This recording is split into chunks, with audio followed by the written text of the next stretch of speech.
ายในคงมุ่งเมื่อพอดออกสับผังน้ำสายแคบดินเมืองไทยหนุ่มสาวลุงไตเฮ็ดลาวปานลุงมีเงินล้นทงสามป่วย40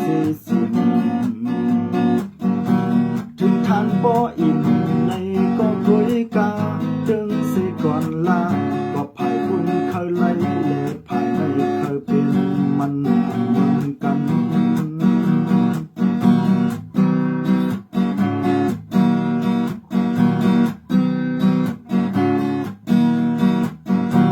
อยู่ภายในคงมุงมือกำสองสับทางลำคองแคบเป็นเมืองลาว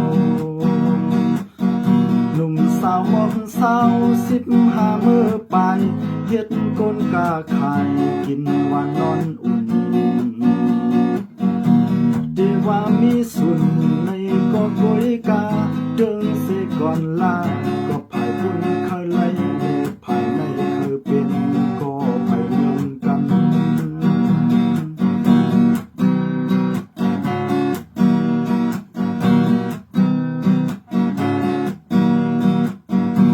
อันภายในคงยังสวยแต่เป็นสิ่งกองเสียงมอง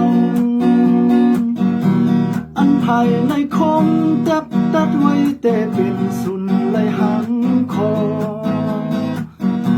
อันภายในคงหังเห็นไว้แต่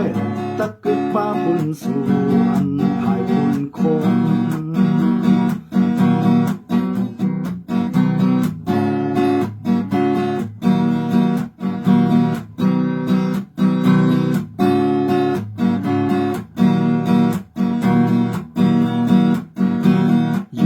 ในคงมุงมือควันหอมสับผักน้ำเมาแคบดินใช้นาเนาสาวหอกกาเห็นสุดจันซอมขึ้นกับขึ้นปานกำมันขึ้นใหญ่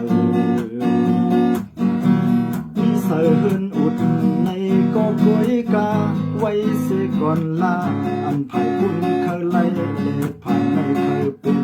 ดินอับเหมือนกัน